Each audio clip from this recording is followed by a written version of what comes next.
ठीक है, ठीक है। चलो फाइनेंशियल मैनेजमेंट स्टार्ट करेंगे, फटाफट से ध्यान से देखिए। पहले मैं इनके चैप्टर्स बताऊं आपको कि इनके चैप्टर्स किस किस तरीके से डिजाइन किए हुए हैं। पहली चीज तो अब आप चीजों को ना, पहले आपने कॉस्टिंग पढ़ी तो आपने किसके नजरिए से देखा, कॉस्टिंग के नजरिए।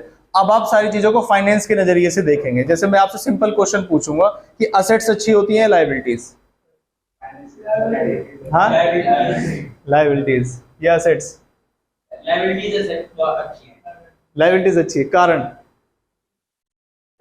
एक, मैं सिर्फ किसकी बात कर रहा हूं, करंट एसेट्स की और करंट लायबिलिटीज की। तो अगर आप अकाउंटिंग एंगल पूछेंगे या दुनिया के जो सही एंगल होता है उसके हिसाब से अच्छी कौन सी होती है, एसेट्स। लेकिन फाइनेंशियल एंगल से कौन सी अच्छी होती है, लायबिलिटीज। अब इसका कारण क्या है वो समझिए। दो लोग होते हैं, डेटर्स और क्रेडिटर्स। डेटर्स कौन होते हैं, जिससे हमें पैसे लेने हैं, और क्रेडिटर्स कौन होते हैं, जिससे हमें पैसे देने हैं। तो मैं क्या चाहूंगा, मेरे पैसे दूसरे के पास ज्यादा फंसे रहे या दूसरे के पैसे मेरे पास ज्यादा फंसे रहे? मेरे पास ज्यादा फंसे रहे। मेरे क्यों फंसे किसी के पास? लेकिन आप अकाउंट्स वालों से पूछो, कहेंगे डेटर्स अच्छी बात है, क्रेडिटर्स तो आपकी लायबिलिटी है। मैंने कहा क्यों, मेरे पास फंसे रहे दुनिया के पैसे, मुझे क्या लेना देना। तो फाइनेंशियल एंगल ये कहता है। फिर दूसरी चीज, आप सारी करंट एसेट्स के नाम उठाओ, कोई भी व्यक्ति ये नहीं चाहेगा उसके यहाँ पर करंट एसेट्स ज्यादा हो। जैसे रॉ मटेरियल लेके आए तो क्या करंट एसेट है? तो बहुत ज्यादा रॉ मटेरियल कोई चाहेगा क्या? नहीं, वो क्या चाहेगा, फिनिश गुड्स में कन्वर्ट हो जाए। फिर फिनिश गुड्स में कन्वर्ट होगी तो स्टॉक है, सेल नहीं हो रहा, वो भी करंट एसेट में है, तो क्या वो चाहेगा स्टॉक बन जाए? Answer is no. उसने बेच दिए, पैसे नहीं आए, तो क्या बन गए, डेटर्स। तो क्या वो चाहेगा डेटर्स बने? नहीं, उसे क्या चाहिए, सिर्फ पैसा। तो अब आप सारे चीजों को किसके नजरिए से देखेंगे, फाइनेंशियल मैनेजमेंट के नजरिए से। अब या तो ये होता है कि हम एक बार चैप्टर का नाम देखें और चैप्टर में शुरू हो जाए। पहले आप समझिए फाइनेंशियल मैनेजमेंट है क्या। तो मान लीजिए मैंने कोई बिजनेस स्टार्ट किया, तो फाइनेंस के कैसे कैसे डिसीजन होते हैं, ठीक है। जैसे मैंने पहले बोला कि मान लीजिए मुझे बिजनेस स्टार्ट करने के लिए सबसे पहले चाहिए कि फाइनेंस आएगा कहां से। तो सारे डिसीजन मैं किससे रिलेटेड पूछ रहा हूं, फाइनेंस, मतलब पैसा। तो बिजनेस स्टार्ट क्या सिर्फ अपने पैसे से ही होता है या बाहर से भी हम ले सकते हैं? बाहर से भी ले सकते हैं। तो पहले जो बिजनेस का सोर्स क्या है उससे रिलेटेड डिसीजन होगा कि पैसा कहां से आएगा। दूसरा होगा कि मुझे इन्वेस्ट कहां करना है। पहले तो पैसा आएगा कहां से, दूसरा डिसीजन क्या होगा, मुझे इन्वेस्ट कहां करना है। तीसरा डिसीजन ये होगा जब मैंने इन्वेस्ट किया तो मुझे प्रॉफिट आएगा, उस प्रॉफिट को मैं सारा बांट दूं शेयर होल्डर्स में या फिर अपने बिजनेस में भी रखना चाहिए, बिजनेस में भी रखना चाहिए, तो उसे बोलते हैं डिविडेंड। उस डिविडेंड का डिसीजन लेना है आपको। फिर जब मैं बिजनेस कर रहा हूँ तो मुझे पता चलेगा कि मेरे पास प्रॉफिट आएगा, कहीं सेल्स लिखी होगी, कहीं वेरिएबल कॉस्ट, कहीं फिक्स कॉस्ट, कहीं ईबीआईटी, ये सारे टर्म्स होंगे। नेट प्रॉफिट सुना है आपने, नेट प्रॉफिट वगैरह, तो ये सारे टर्म्स होंगे। तो मुझे ये चेक करना पड़ेगा कि अगर मैं बिजनेसमैन हूं तो मुझे बिल्कुल वेरिएशंस पता होनी चाहिए। वेरिएशंस का मतलब ये होता है कि अगर मेरी सेल्स 10% से बढ़ जाए तो मेरा प्रॉफिट कितना बढ़ेगा, और अगर मेरा प्रॉफिट 20% से बढ़ाना है मुझे तो सेल्स कितनी बढ़ाऊं। तो ऐसे मुझे आपस में इंटरलिंक रिलेशन चाहिए होते हैं फाइनेंशियल मैनेजमेंट में, जिसके लिए चैप्टर का नाम है लिवरेज। फिर बिजनेस को चलाने के लिए डे टू डे वर्किंग के लिए, मुझे डे टू डे वर्किंग के लिए पैसा चाहिए होता है, डे टू डे वर्किंग। इस डे टू डे वर्किंग के लिए जो पैसा चाहिए होता है इसका चैप्टर का नाम अलग है। अब जिन जो चैप्टर का नाम है मैं उसके सामने लिखूं। जैसे पैसा कहां से आएगा, इसके लिए एक चैप्टर बना कॉस्ट ऑफ कैपिटल। ये किसके लिए बना है, पैसा कहां से आएगा। अब मैं आगे आपके सिलेबस में, और इस सिलेबस में कॉस्ट ऑफ कैपिटल कहां दिख रहा है आपको, चैप्टर नंबर 4 में कॉस्ट ऑफ कैपिटल। इसके लिए चैप्टर बनाया कि पैसा कहां से आएगा, कहां से लाना चाहिए, क्या ऑप्टिमम स्ट्रक्चर होता है, सारा उधार डेट लेना चाहिए, इक्विटी लेना चाहिए, क्या कॉम्पोजिशन होना चाहिए। फिर आया हम आगे जब हम चले तो हमें पता चला पैसा इन्वेस्ट कहां करना है। इन्वेस्ट के लिए चैप्टर बना इन्वेस्टमेंट डिसीजन या कैपिटल बजटिंग बोलते हैं इसे। और इसी के साथ प्लस एक और चैप्टर है risk analysis in capital budgeting, दोनों एक ही जैसे हैं। Risk analysis in capital budgeting या इन्वेस्टमेंट डिसीजन, इसी के लिए 2 चैप्टर्स अलग से बनाए गए आपके। देखिए चैप्टर नंबर 7 क्या लिखा हुआ है, इन्वेस्टमेंट डिसीजन। चैप्टर नंबर 8 क्या लिखा हुआ है, risk analysis in capital budgeting. मतलब ये किस चीज से रिलेटेड, कौन से प्रोजेक्ट में इन्वेस्ट करें, कौन से में ना करें। चैप्टर समझ में आया, ठीक है। आगे हम चले कि चलो हमने इन्वेस्ट कर दिया तो क्या हमें क्या मिल गया अभी, प्रॉफिट। प्रॉफिट को बांटे या कितने को रिटेन करे, इसे बोलते हैं dividend decision. How much amount of profit to be distributed in the share holders and to be retained in the business. तो इसके लिए चैप्टर बना डिविडेंड डिसीजन, और चैप्टर का नंबर क्या आ गया, 9। फिर मैंने बोला था डे टू डे वर्किंग के लिए कुछ पैसे चाहिए हमको, उसके लिए चैप्टर का नाम क्या है, मैनेजमेंट ऑफ वर्किंग कैपिटल। फिर मैंने बोला कि कुछ आपस में इंटरलिंक रिलेशनशिप स्टैब्लिश करने के लिए अलग अलग वेरिएबल्स में कि किसको बढ़ाएं तो उस पर क्या इंपैक्ट पड़ेगा अलग अलग वेरिएबल्स पे, उसके लिए चैप्टर का नाम क्या है, लिवरेजेस। और यहाँ पर लिवरेजेस का कौन सा चैप्टर है, चैप्टर नंबर 6, कौन सा है, लिवरेजेस। फिर 12th क्लास में आप ऑलरेडी पढ़ चुके हो रेशियोज, 12th क्लास में थे ratios, current asset, quick ratio, ये सारे रेशियोज तो वो इसमें पढ़ा जाएंगे। तो ओवरऑल जो चैप्टर का सिनेरियो है आपका कुछ इस तरीके से डेवलप किया गया है कि बिजनेस में पैसा कहाँ से आएगा उसका चैप्टर अलग है। आप किसी को भी बता सकते हो कि फिर किस अमाउंट में किस स्ट्रक्चर में पैसा लेना चाहिए। फिर आप बता सकते हो किसी को भी अगर इन्वेस्टमेंट लगाना है तो आपके पास बहुत सारे प्रोजेक्ट्स हैं, जैसे मैंने कहा मेरे पास 50 लाख रुपए हैं तो मैं किसी भी चीज में इन्वेस्ट कर सकता हूँ, गोल्ड में इन्वेस्ट कर सकता हूँ, शेयर्स में, सिक्योरिटीज में, कहाँ इन्वेस्ट करना चाहिए, कौन से प्रोजेक्ट में इन्वेस्ट करना चाहिए, यहाँ से ये सीखने को मिलेगा। जब बिजनेस प्रॉफिट देने लगे तो क्या सारा डिविडेंड बांट देना चाहिए, ये डिसीजन आपको कौन सा बताएगा, डिविडेंड डिसीजन। तो पूरा जो फाइनेंशियल मैनेजमेंट का चैप्टर है डे टू डे लाइफ में बहुत काम आता है। अभी तक जितने भी चैप्टर हमने पढ़े ना, जैसे कॉस्ट का चैप्टर है, तो जब आप इंडस्ट्री में जाओगे, ऑडिट करोगे या किसी कॉस्ट अकाउंटिंग निकालोगे तब काम आएगा। लेकिन ये एक इकलौता ऐसा चैप्टर है जो आपके हर एक डेली लाइफ की यूज में आएगा। पॉइंट आया समझ में, पक्का? ठीक। कैपिटल स्ट्रक्चर भी उसी में आएगा, कॉस्ट ऑफ कैपिटल वाले में, सोर्स वाले में कि कौन सा है। अब मैं स्टार्ट करूंगा। हम जो चैप्टर स्टार्ट करेंगे, सबसे पहले जो चैप्टर हम स्टार्ट करेंगे उसका नाम है लिवरेज। नए क्वेश्चन ऐड हुए हैं इसके अंदर, और क्यों हम स्टार्ट कर रहे हैं इसका रीजन देखिए। जब भी हम कोई पेपर लिखने जा रहे हैं ना, तो हमें एक चीज पता होनी चाहिए कि पेपर पैटर्न क्या है। पढ़ना समझना और एग्जाम में एग्जामिशन आना दोनों अलग चीज है। आगे बात समझ में। तो अगर आप पेपर देने जा रहे हैं तो आपको पता होना चाहिए कि मैंने चैप्टर सबसे पहले कौन सा स्टार्ट किया, लिवरेज। तो लिवरेज का इंपॉर्टेंट है हमारे एग्जाम के लिए। तो देखो कहाँ कहाँ लिवरेज आपको दिखाई दे रहा है। जैसे मे अटेम्प्ट है, मे 18, लिवरेज कहाँ पे आया, फर्स्ट क्वेश्चन का बी पार्ट, क्योंकि लिवरेज आया है इसमें, यस। फिर आए सेकंड में। जो फर्स्ट क्वेश्चन के पार्ट होते हैं वो 5 नंबर के होते हैं, बाकी सब 10 नंबर के होते हैं, ठीक है। नवंबर 18 में क्या आपको कहीं दिख रहा है लिवरेज, यस। सेकंड क्वेश्चन इकलौता क्वेश्चन, कितने मार्क्स का, 10 मार्क्स का। और क्या एक और क्वेश्चन आ गया है, यस, कितना, 2। क्या ये बात समझ में आ गई? उसके बाद फिर आए हम मे 19 में, क्या इसमें भी लिवरेज कहीं दिखाई दे रहा है आपको, यस, ये रहा लिवरेज। फिर उसके बाद आए हम नवंबर 19 में, फिर उसके बाद क्या दिख रहा है आपको, सेकंड क्वेश्चन। फिर उसके बाद आए, फिर क्या दिख रहा है आपको, 5th क्वेश्चन। फिर उसके बाद आए, फिर क्या दिख रहा है, सेकंड क्वेश्चन। फिर उसके बाद आए तो ये 5th क्वेश्चन। यानी कि आप ऐसा कह सकते हैं कि जो आप एग्जाम लिखने जा रहे हैं ना, उसका पेपर पैटर्न सेट होता है, बस एनालाइज नहीं किया जाता उसको। आप कभी नहीं देखेंगे क्वेश्चन में 3rd नंबर का क्वेश्चन जो है लिवरेज का आ गया। कई बार ऐसे कहते हैं पेपर अनएक्सपेक्टेड था, ऐसा कुछ नहीं। आप रीड तो करके जाइए, स्ट्रक्चर भी सेम ही रहता है। पॉइंट आया समझ में? तो जब आप लास्ट में एनालाइज स्ट्रेटेजी बनाते हो तो आप सोच सकते हैं कौन सा चैप्टर छोड़ना है, कौन सा नहीं छोड़ना है। ये आपको पता चल जाएगा, कोई भी नहीं छोड़ना है, क्योंकि कोई कहीं भी आ सकता है। पॉइंट आया समझ में? अब हम चैप्टर की बात करते हैं जिसमें आपकी कॉस्ट की थोड़ी सी नॉलेज काम आएगी। देखिए, आपको नोट कुछ भी नहीं करना है, ये फाइल मिलेगी घर पे, आराम से नोट करना है, पूरा फोकस समझने पे लिखिए। एफएम के लिए हम एक इनकम स्टेटमेंट बनाते हैं। ये इनकम स्टेटमेंट हर एक चैप्टर में यूज होगी। जैसे कॉस्टिंग में कॉस्ट शीट पढ़ी थी आपने, कहां से स्टार्ट होती थी, वो कौन सी कॉस्ट से स्टार्ट होती थी, प्राइम कॉस्ट से।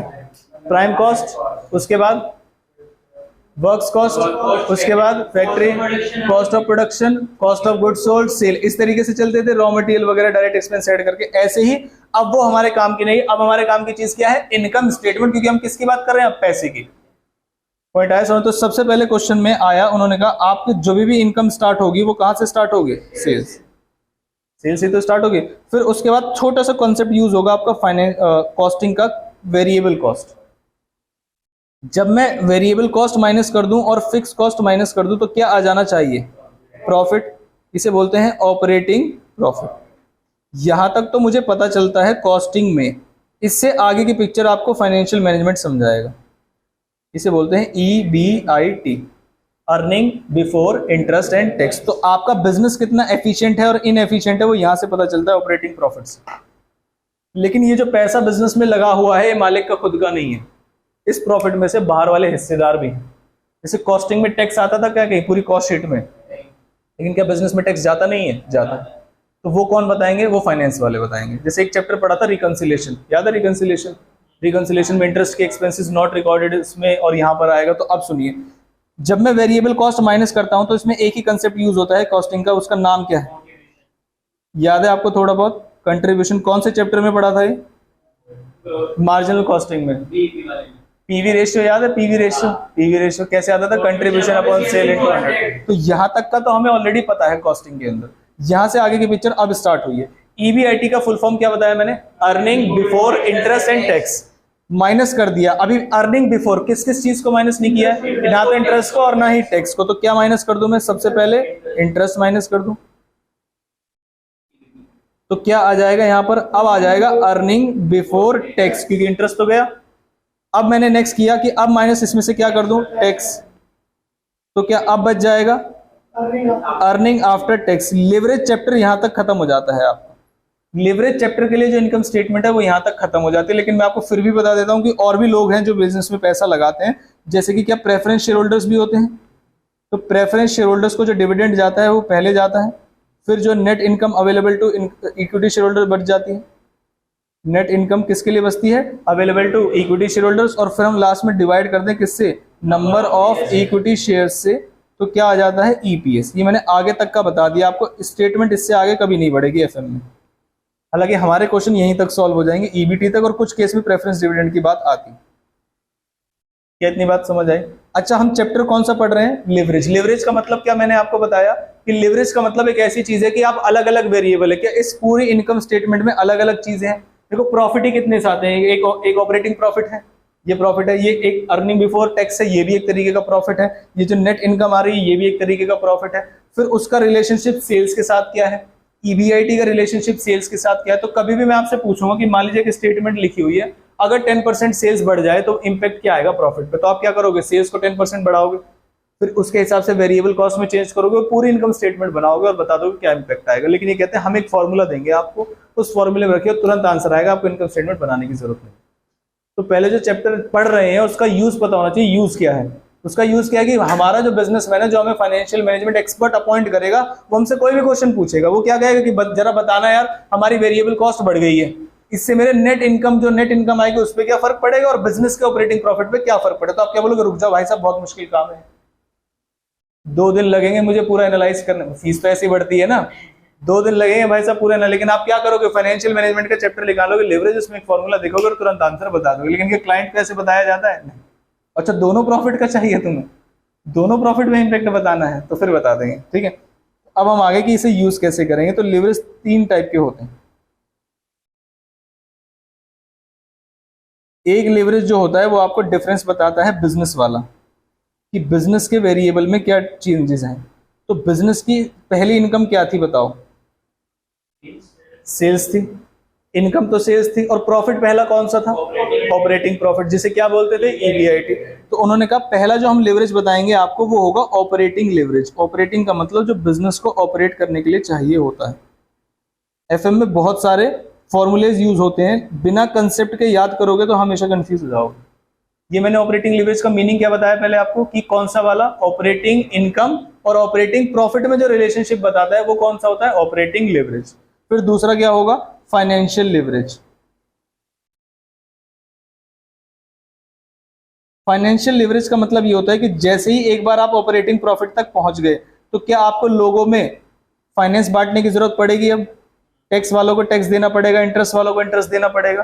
तो फाइनेंशियल लिवरेज का मतलब होगा कि जो आपका प्रॉफिट होगा, कौन सा? बिजनेस वाला प्रॉफिट, और जब फाइनेंस का पैसा दे दिया जाएगा उस वाले प्रॉफिट में क्या रिलेशनशिप।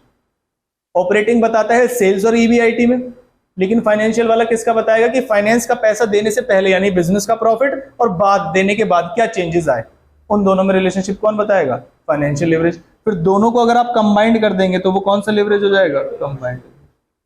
कंबाइंड लिवरेज क्या कहेगा? कि सेल्स से लेके और लास्ट तक जो भी इंपैक्ट आएगा वो हम बता देंगे। क्या ये बात समझ में आई? अब इनके जो फॉर्मूले हैं वो 2 टाइप के हैं, एक होता है कंप्यूटेशन और एक होता है एनालिसिस पार्ट। तो मैंने जो आपको समझाया वो एनालिसिस पार्ट था। जैसे इसे बोलते हैं परसेंटेज वाले फॉर्मूले। देखिए, फॉर यूज, पहले मैं फॉर्मूला बता रहा हूं आपको ऑपरेटिंग लिवरेज का।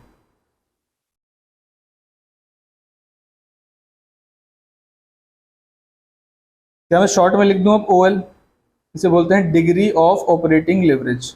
इसका फॉर्मूला क्या है जरा बताओ। मैंने कहा अभी मैंने आपको फॉर्मूला तो नहीं बताया, लेकिन क्या मैंने बता दिया आपको ऑपरेटिंग लिवरेज कौन कौन से वेरिएबल में बताएगा? ईबीआईटी में और सेल्स में। तो फॉर्मूला इसका ये है कि percentage change in EBIT divided by, आप बताइए, परसेंटेज चेंज इन सेल्स। तो फॉर्मूला पढ़ाने से पहले आपके दिमाग में होना चाहिए कि बता क्या रहा है। क्या ये बात समझ में? फिर इसका एक कंप्यूटेशन का फॉर्मूला है, तो मैंने उसके लिए बॉक्स बना दिया और अभी के लिए छोड़ दिया कि इसे कंप्यूट कैसे करेंगे। मतलब यहाँ पे कोई आंसर आएगा ना, जब आप इसमें अमाउंट पुट करेंगे तो यहाँ पर कोई आंसर आएगा, तो हमें क्या करना पड़ेगा, पहले आंसर निकालना पड़ेगा, फिर उसके बाद इसमें पता चलेगा 10% चेंज इन सेल्स। जैसे मैंने मान लीजिए एक एग्जांपल लिखा कि डिग्री ऑफ ऑपरेटिंग लीवरेज है 5, ठीक है, और यहां पर लिखा हुआ है वट अगर मेरे सेल्स में 10% का चेंज आ जाए तो बताओ ईबीआईटी में कितना चेंज आएगा, कितने परसेंट, 50%। क्या पता चल गया आपको? तो इसका मतलब क्या कंप्यूटेशन भी आनी चाहिए, यस, तभी आप एक वेरिएबल के चेंज से दूसरे वेरिएबल के चेंज में इंपैक्ट बता सकते हैं। आगे बात समझ लो, वो कंप्यूटेशन का फॉर्मूला नीचे मैंने उसके लिए बॉक्स बना दिया। फिर हम आए आगे, अब कौन सा निकालना है हमें, degree of financial leverage. Financial leverage का मतलब क्या बताया मैंने आपको कि बिजनेस के प्रॉफिट से, बिजनेस का प्रॉफिट कौन सा, ईबीआईटी, और कहां तक जाना है, जब तक फाइनेंस डिस्ट्रीब्यूट हो जाता है, और अभी के लिए मैं मान के चल रहा हूं सिर्फ इंटरेस्ट जा रहा है, ठीक है। तो मैंने यहां पर रिलेशनशिप बताना है किसमें, परसेंटेज चेंज इन ईबीटी, अब उल्टा चलना पड़ेगा मुझे, divided by percentage change in EBIT. यही बात समझ में आई? इसका भी कंप्यूटेशन का फॉर्मूला अलग होगा, और उस कंप्यूटेशन के फॉर्मूले से पहले कंप्यूट किया जाता है फिर यूज किया जाता है, ठीक है। फिर हम आ गए थर्ड वाले में, degree of combined leverage. Degree of combined leverage का कमाल की चीज क्या है, देखिए मैंने क्या बोला, अब किस किस किस चीज में रिलेशन बताएंगे, आप पहले इसमें आ जाइए स्टेटमेंट में। हम पहले चले और पहला रिलेशनशिप किसका बताया, बताइए, सेल्स का किससे, ऑपरेटिंग से। उसके बाद ईबीआईटी का किससे, ईबीटी से, लेकिन चले थे कैसे, उल्टा। अब कंबाइंड का मतलब क्या है, किससे बताएंगे, सेल्स का किससे, ईबीटी से। आगे बात समझ में? अब मुझे फॉर्मूला बनाना है। फॉर्मूले बनाने के दो तरीके हैं इस केस के अंदर। आप ये भी कह लीजिए कि ऊपर दोनों वालों को मल्टीप्लाई कर दीजिए, फॉर्मूला बन गया। बताओ कैसे, कौन कौन सा अमाउंट कट जाएगा, ईबीआईटी गया तो फॉर्मूला क्या बना, percentage change in EBT divided by percentage change in sales. क्या ये फॉर्मूले भूलोगे तो नहीं, ये फॉर्मूले समझ में आने चाहिए। फिर दूसरी चीज ये आती है, जहां जहां पर इन टर्म्स में ईबीटी लिखा हुआ है उसमें आप ईबीटी का मतलब ईएटी भी समझ सकते हैं और ईपीएस भी समझ सकते हैं, क्योंकि बाद में सारी जो अमाउंट्स आती है वो फाइनेंस के खर्चे माइनस करने के बाद आती है। तो अगर कभी आपसे ईपीएस का ईबीआईटी से पूछ लिया गया तो जहां जहां ईबीटी लिखा हुआ है वहां वहां आप क्या समझ सकते हैं, क्योंकि वो फाइनेंस के खर्चे बस माइनस। फाइनेंस के खर्चे क्या होते हैं, प्रेफरेंस डिविडेंड वाला भी फाइनेंस का खर्चा होता है, बाकी सारी चीजें फाइनेंस के खर्चे होते हैं। इतनी आई बात समझ में? अब आए किस पे, कंप्यूटेशन पार्ट। परसेंटेज वाला समझ में आया, मुझे बताओ चलो एक बार परसेंटेज वाला। मुझे अगर ऑपरेटिंग लीवरेज निकालना है तो कैसे निकलेगा, ऊपर से नीचे चलना पड़ेगा या नीचे से ऊपर, नीचे से ऊपर ही चलना पड़ता है। Percentage change in EBIT divide by percentage change in sales, तो नीचे से ऊपर गए। ऐसे ही क्या कंबाइंड में भी नीचे से ऊपर जाना पड़ेगा, यस, कैसे, percentage change in EBT upon percentage change in sales. और जब कंबाइंड में जाना है तो percentage change in EBT upon percentage change in sales. Sales या ईबीआईटी, सेल्स कंबाइंड में, अच्छा फाइनेंशियल बता, कंबाइंड में क्या करेंगे, ईबीटी अपॉन परसेंटेज सेल्स, सबसे नीचे से सबसे ऊपर पहुंच गए। क्या ये बात समझ आती है? ठीक। अब मैंने कहा इसके कुछ फॉर्मूले हैं, तो फॉर्मूले पहले रटवाऊं या समझाऊं, पहले बताओ, रट तो जाएंगे ही। अच्छा रट लोगे तो फिर बहुत अच्छा, मैं तो फॉर्मूले बताऊंगा और आगे क्वेश्चन करा दूंगा। वेरी गुड, चलो। उन्होंने कहा कि जब हम ऑपरेटिंग लेवरेज निकालते हैं तो सेल्स और वेरिएबल कॉस्ट ना एक जैसे हैं। आपने सुना होगा सेल्स बढ़ेगी तो वेरिएबल कॉस्ट भी बढ़ेगा, सेल्स घटेगी तो वेरिएबल कॉस्ट भी घटेगी। तो उन्होंने कहा इन दोनों को छोड़ दो, किसको पकड़ लो, कंट्रीब्यूशन से किसको डिवाइड कर दो, ईबीआईटी को। तो क्या मिल जाएगा आपको, ऑपरेटिंग लेवरेज, ऑपरेटिंग लेवरेज मिल जाएगा। अब परसेंटेज वर्सेंटेज नहीं, अमाउंट, कंट्रीब्यूशन की अमाउंट को किससे डिवाइड कर दो, ईबीआईटी से, तो क्या मिल जाएगा, ऑपरेटिंग लेवरेज। और ईबीआईटी के अमाउंट को किससे डिवाइड कर दो, ईबीटी से, तो क्या मिल जाएगा, फाइनेंशियल लेवरेज। तो दोनों में डिफरेंस क्या आया, दोनों डिफरेंस है वो एक तो ऊपर से नीचे, ये वो वाला नीचे से ऊपर चल रहा था, ये ऊपर से नीचे है, वो वाला सेल्स को पकड़ रहा था और ये कंट्रीब्यूशन को पकड़ रहा है। क्या ये बात समझ आती है? तो अब मैं फॉर्मूला लिखने जा रहा हूं और आप मुझे खुद बताएंगे। मैंने पहले लिखा ऑपरेटिंग का, बताओ क्या फॉर्मूला लिखूं, कंट्रीब्यूशन अपॉन ईबीआईटी। क्या हो गया, एक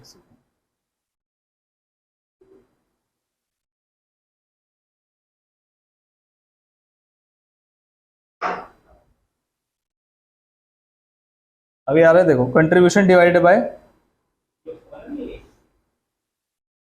सब ऑन है, कंट्रीब्यूशन डिवाइडेड बाय ईबीआईटी।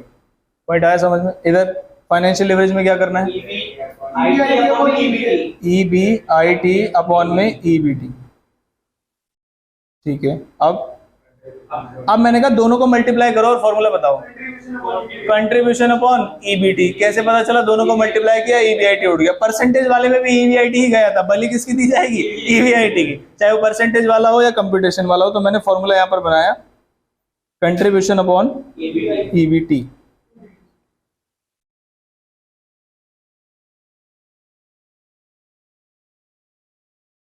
कितनी बात समझ में आ गई? अगर आपको इतना कंसेप्ट समझ में आ गया है तो आप इंस्टीट्यूट की स्टडी मटेरियल के 3-4 क्वेश्चन तो कर ही सकते हैं। मतलब मैं जो बुक से कराऊंगा वो तो बात की बात है, उसमें टेढ़े मेढ़े क्वेश्चन बहुत ज्यादा है, लेकिन बेसिक जो कंसेप्ट से क्वेश्चन हो सकते हैं वो आप स्टडी मटेरियल से अभी के लिए सॉल्व कर सकते हैं। तो मैं कुछ क्वेश्चन दिखाता हूं आपको, फिर टेढ़े मेढ़े क्वेश्चन कराएंगे। जैसे मैं आया अभी इलस्ट्रेशन नंबर फर्स्ट, क्वेश्चन पढ़िए। A company produces and sales कितनी शर्ट्स? 10,000। एक चीज तो आपको पता है ना, एग्जाम में बाकी क्वेश्चन कितने भी हो, स्टडी मेट ओरिएंटेड होना बहुत जरूरी है।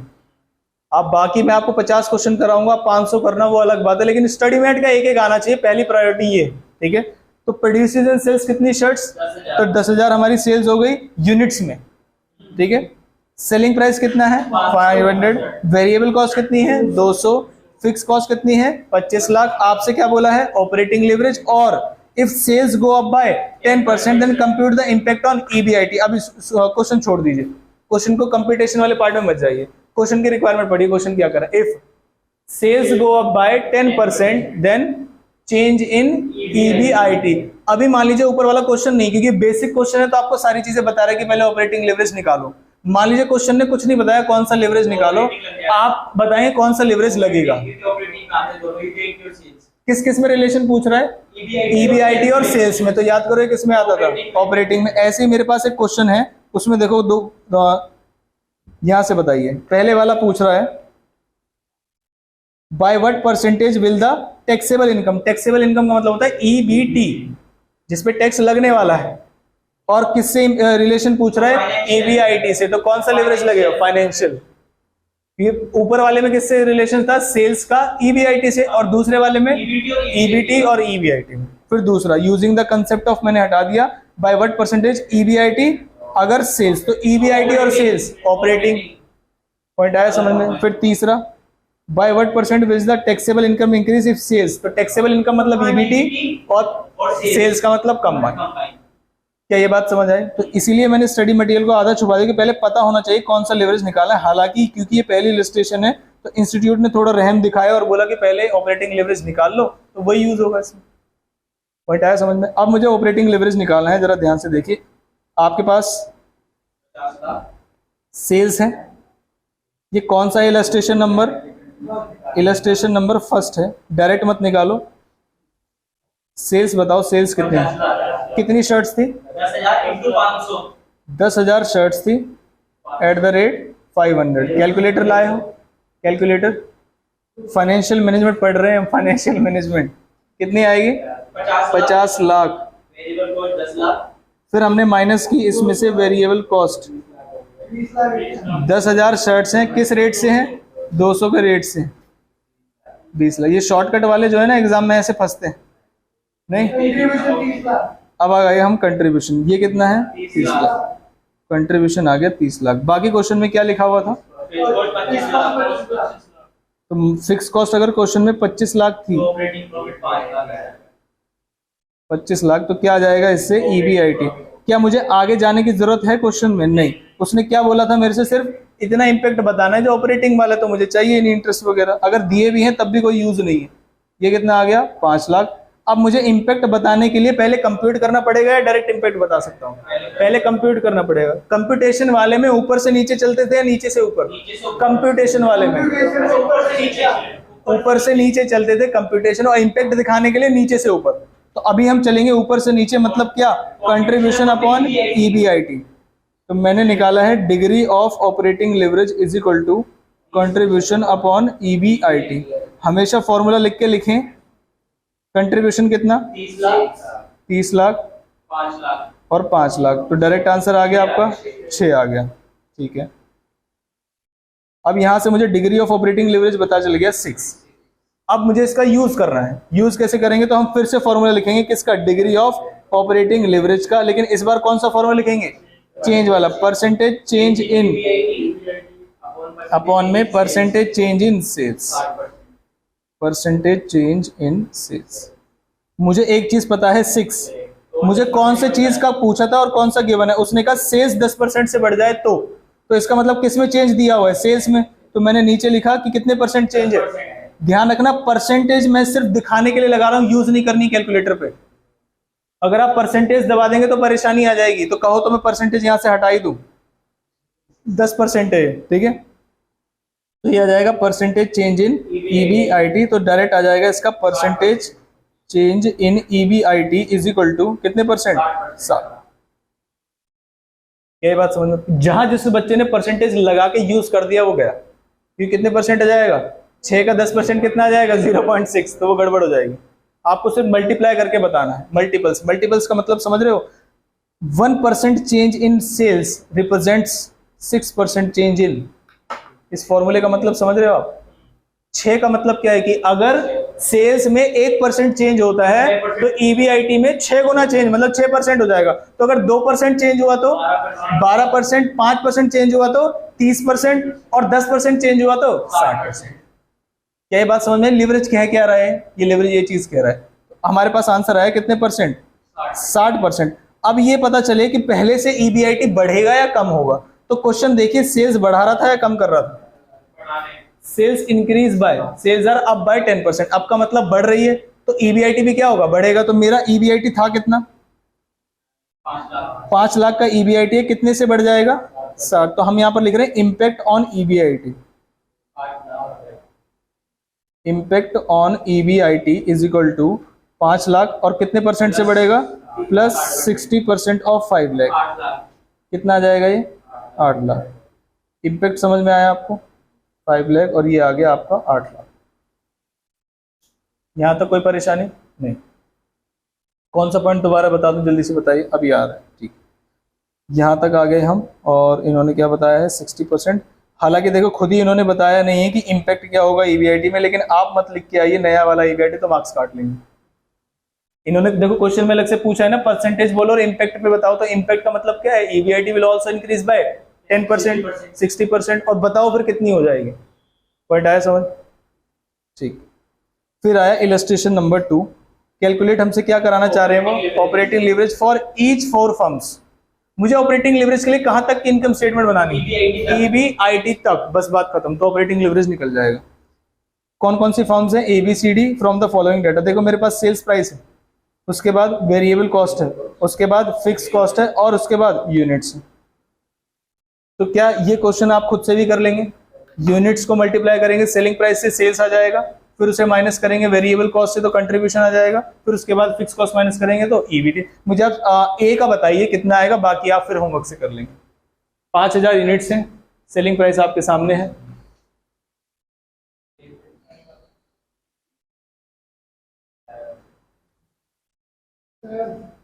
सेवन। वेरी गुड, बहुत जल्दी आ गया। तो 7 कैसे पता चला? अरे भाई कंट्रीब्यूशन निकाल लो ना, सेल्स माइनस वेरिएबल मतलब 14 का कंट्रीब्यूशन पर यूनिट है, उसे इससे मल्टीप्लाई करोगे 70,000 आ जाएगा। कंट्रीब्यूशन अपॉन 10,000 तो कितना आया? 7 आया। इसका मतलब क्या है? 1% change in sales represent 7% change in for firm A। अच्छा ठीक है, मैं आंसर ऊपर ही लिख दूंगा। ऐसे मुझे B का भी बताओ। बताओ। कैलकुलेटर जरूर आना कल वाली क्लास में, ठीक है? और कॉपी बनाना वैसे वाले स्पाइरल वाले, इसमें आएगा नहीं। 2% मैं लिखता जा रहा हूं क्योंकि वेरीफाई कर लूंगा मैं। परसेंटेज नहीं है, यस 2 टाइम्स बोलते हैं हालांकि इसको। 7 2। हिमांशु जी कैलकुलेटर, वेरी गुड। 3 आया? 3 आया? एक गलत है, एक ही है। खास बात देखो कैसे पता चला एक आएगा। क्योंकि आप क्या करोगे, contribution minus fix cost, fix cost कुछ नहीं है, तो इसका मतलब जो कंट्रीब्यूशन वही ईबीआईटी डिवाइड करो तो क्या आएगा 1। चेक कर लेते हैं 7 2 3 1। अच्छा ये मत कहना सर इन्होंने फॉर्मूला लिखा तो हम भी नहीं लिखेंगे, देखो लिखा है डायरेक्ट लिखना है, एक बार लिखना और फिर कंप्यूटेशन दिखा देनी है आपको, ठीक है। ये था इलस्ट्रेशन नंबर 2। फिर हम आगे फाइनेंशियल लीवरेज में आगे चले तो हम इलस्ट्रेशन नंबर, उन्होंने सारे समझा दिए। ये देखो फर्म्स जो है, फर्म्स का डाटा इस तरीके से क्या क्या दिया हुआ है, सेल्स है, वेरिएबल कॉस्ट है, फिक्स कॉस्ट है, और उसने बाहर से कुछ बोरो किया है। इसका मतलब क्या मिलेगा हमें यहाँ से, यानी कि इंटरेस्ट मिलेगा हमें यहाँ से। और क्वेश्चन ने कह रहा है कि हमारे पास इक्विटी शेयर होल्डर्स भी है 10 लाख के, आपको क्या क्या निकालना है, operating financial combined return on investment, और if sales increases by 6 lakh what percent will EBIT. तो कौन सा लिवरेज यूज करने के लिए बोल रहा है हमसे, पढ़ो दोबारा फिर से, कौन सा बोल रहा है, ऑपरेटिंग लिवरेज यूज करने के लिए बोल रहा है। क्या इतनी बात समझ आती है? पक्का। अब मैं स्टेटमेंट बना रहा हूँ, कैलकुलेटर निकाल के मुझे फटाफट से बताएंगे कि क्या क्या अमाउंट्स आएंगे। ये है इलस्ट्रेशन नंबर 3। इलस्ट्रेशन नंबर कौन सी है ये, इलस्ट्रेशन नंबर 3। सेल्स कितनी, सेल्स तो क्वेश्चन में ही गिवन है 24 लाख। वेरिएबल कॉस्ट कितनी है 12 लाख, तो मैंने माइनस कर दिया वेरिएबल कॉस्ट। कंट्रीब्यूशन भी है, तो पीवी रेशियो बता सकते हो इसका कितना आएगा, 50%। Very good. तो कंट्रीब्यूशन आया, यहाँ पर हमने लिख दिया 12 लाख।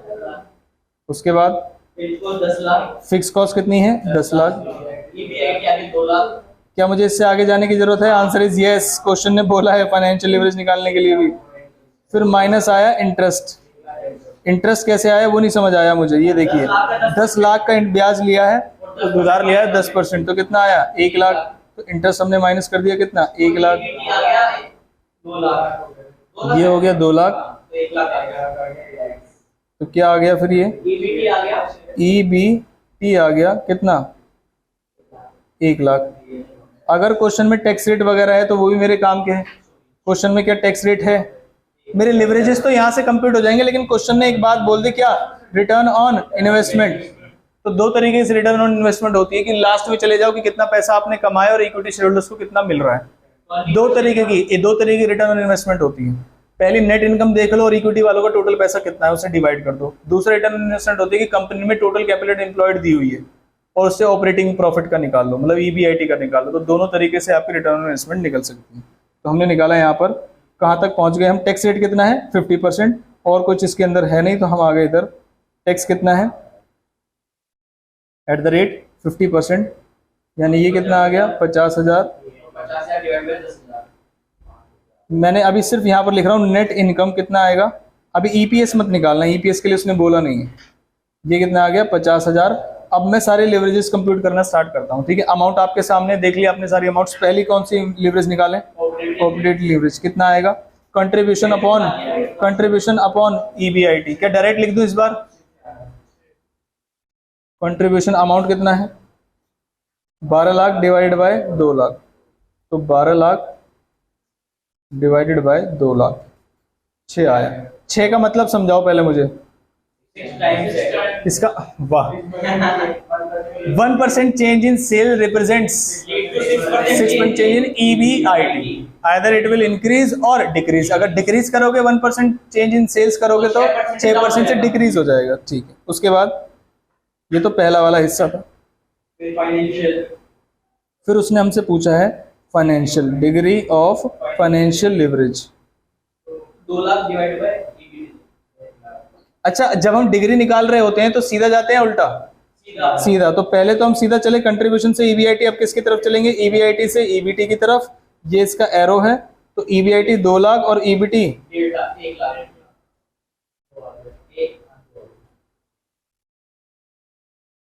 यहां पर भी जब कैलकुलेटर यूज नहीं होगा तो बच्चा इसे क्या लिखेगा, एक एग्जाम में। फिर आ गए हम कौन से लिवरेज की तरफ, डिग्री ऑफ कंबाइंड लिवरेज। कैसे पता चलेगा, कंट्रीब्यूशन से, मतलब क्या, सीधा डायरेक्ट इधर आना है। तो 12 लाख डिवाइड बाय 1 लाख, तो वो तो डायरेक्ट आ जाएगा कितना 12 लाख डिवाइड बाय 1 लाख। हालांकि ये तो इजी वाला पार्ट था इस क्वेश्चन का। मुश्किल वाला पार्ट कौन सा है बताओ। वेरी गुड, तुम्हें मुश्किल लग रहा है नालायक। उससे भी पहले क्या चाहिए, return on investment. Return on investment का ये मतलब, ये देखो इक्विटी वालों ने कितने पैसे लगाए हैं, 10 लाख। 10 लाख, और ये देखो उन्हें प्रॉफिट कितना मिल रहा है, प्रॉफिट कितना मिल रहा है उनको, 50,000। प्रॉफिट नेट कितना मिल रहा है उनको, 50,000। तो क्या बता सकते हो कितने परसेंट इनकम कमा रहे हो, परसेंटेज रिटर्न पूछ रहा है वो, ईपीएस नहीं। तो 50,000 कमा रहे हैं 10 लाख लगा के। तो सुबह की उतरी नहीं कि रात की, पानी नालायक। ROI पूछा है हमसे, जिसमें 50,000 उसे इनकम कमा रहा था, कितने पैसे लगा के, 10 लाख, मल्टीप्लाइड बाय 100 कर देते तो परसेंटेज टर्म्स में आ जाता है, जो कि कितना है, 5%। अब आया ई पॉइंट इसका। ई पॉइंट क्या कहता है, तो फिर भी हम डिग्री ऑफ ऑपरेटिंग लेवरेज का फॉर्मूला लगाएंगे और पहले उसे बताएंगे परसेंटेज चेंज इन, नालायक, परसेंटेज चेंज इन ईबीआईटी, क्योंकि ऊपर से जाएंगे नीचे, नीचे से ऊपर, तो पहले ईबीआईटी आता है, परसेंटेज चेंज इन सेल्स। अब मुझे क्या पता चल गया, 6, और परसेंटेज चेंज इन ईबीआईटी दिया हुआ है या सेल्स, सेल्स कितना दिया हुआ था, 25% दिया हुआ था। अच्छा परसेंटेज लगाऊं या ऐसे ही छोड़ दूं, ऐसे ही छोड़ देते हैं ताकि आप गड़बड़ ना करें आगे। तो इसका मतलब परसेंटेज चेंज इन ईबीआईटी कितना आएगा, 150। अब मुझे ये बताना कि 150% से बढ़ जाएगा या 150% हो जाएगा, बढ़ जाएगा। 150% से बढ़ जाएगा। इसका मतलब अगर 1 लाख अमाउंट है तो कितनी हो जाएगी, 2.5 लाख हो जाएगी। कैसे पता चला, 150 गुना मतलब 1.5 लाख, 1 लाख तो वो है ही, तो वो बढ़ जाएगी। ये भी कई बार गलती कर देते हैं न्यू वाला अमाउंट बताने के लिए, ठीक है। तो अब मुझे क्या निकालना है बताओ, मुझे निकालना है न्यू ईबीआईटी। पुराना वाला ईबीआईटी कितना है, पुराने वाला 2 लाख, पुराने वाला ईबीआईटी है 2 लाख, तो मैंने यहाँ पर लिखा 2 लाख, 5 लाख आया, और इसमें प्लस कर दो बस जो भी चेंज आ रहा है, 150%। कैलकुलेटर पे सीधा सीधा दबा दो, कितना आएगा, 5 lakh. This will be our new EBIT. क्या ये बात समझ आती है, पक्का। अब इसका एक बार आंसर देख लीजिए आप। ऑपरेटिंग लेवरेज कितना है, 6, financial 2 times, combined 12 times, ROI 5 times, और ऑपरेटिंग लेवरेज क्योंकि ऐसा था तो न्यू ईबीआईटी 5 लाख आ गई। कंप्यूटेशन समझ में आ गई। और फाइनेंशियल मैनेजमेंट के चैप्टर्स की खास बात क्या है, जो भी मैं आपको बता रहा हूँ, ये लेंदी कम है और दिमाग लगाने वाले ज्यादा हैं। हाँ देखो, अगर आता है तो जल्दी हो जाएगा और आपको मजा भी आएगा, लेकिन अगर नहीं आता तो ऐसा लगेगा यार क्या करूँ, आगे बढ़ ही नहीं रहा कुछ। कम से कम कॉस्ट शीट होती तो आगे तक तो पहुंच जाता, मैं फैक्ट्री ओवरहेड्स, फिक्स ओवरहेड कुछ तो कर देता है। हाँ वरना नहीं, 15-20 मिनट लगे रहो आप, ठीक है। तो टेक्निकल है तो आपको दिमाग लगा के चलना है इसमें। अब मैं वापस आ गया, कुछ बुक से क्वेश्चन करते हैं। जैसे पहले वाले क्वेश्चन में क्या कह रहा है, पढ़िए। A well established company is considering purchase of one of the following 2 companies. आपसे क्या पूछा है, सेल्स दी हुई है, मतलब पूरी इनकम स्टेटमेंट बना के दी हुई है। हमसे क्या कह रहा है, prepare an income statement of both the company, assume that sales increase by 20%। पुराने वाले क्वेश्चन थे, यहाँ से पढ़िए। Calculate the degree of operating leverage, बस एक ही क्वेश्चन था इसमें, calculate the degree of operating leverage. तो क्या कुछ करना है इसमें, नहीं, ये तो सिर्फ कंप्यूट कर देना है। दूसरे वाला क्वेश्चन मजेदार था, पढ़ो इसमें क्या कह रहा है। अभी जो हमने पढ़ा था वो मजेदार क्वेश्चन। इसका मतलब पहले, अगर मान लीजिए पहले वाले में कौन सा, दोबारा पढ़ के बताओ कौन सा लेवरेज लगेगा, फर्स्ट वाले में, जिसमें किस किस से, टैक्सेबल इनकम और ईबीआईटी, तो कौन सा लेवरेज लगेगा, फाइनेंशियल लेवरेज लगेगा। तो पहले फाइनेंशियल लेवरेज कंप्यूट करना है, फिर उसके बाद बताना है कितना आंसर आएगा। दूसरा इसमें ऑपरेटिंग, और तीसरे वाले में कंबाइंड लेवरेज। एक बार जब पहली बार एग्जाम में क्वेश्चन आया था पुराने वाले सिलेबस में, तो बच्चे को समझ में तो आया नहीं, तो उसने ऑपरेटिंग, फाइनेंशियल, कंबाइंड निकाल दिया। 3 पूछे तो तीनों लाइन से ही आ रहे होंगे। मतलब ऐसा नहीं होता कि प्रैक्टिकल पेपर में बच्चे तुक्के लगा देते हैं, जैसे एमसीक्यू चल रहा है, अगर नहीं समझ में आ रहा तो क्या है, लास्ट वाला तो सही चला गया, क्यों हिमांशु जी? अगर कुछ भी नहीं है तो लास्ट वाला तो सही गया, ठीक है। तो ठीक है, तो आप मुझे पहले वाले का आंसर बताइए, बाकी 2 का मैं कराऊंगा। मतलब फाइनेंशियल लेवरेज वाले का आंसर बताइए आप मुझे। लेवरेज नहीं पूछ रहा मैं आपसे, क्या पूछ रहा हूँ कि कितने % चेंज आएगा और वो आंसर क्या आएगा। कैलकुलेटर फोन से कर लेना।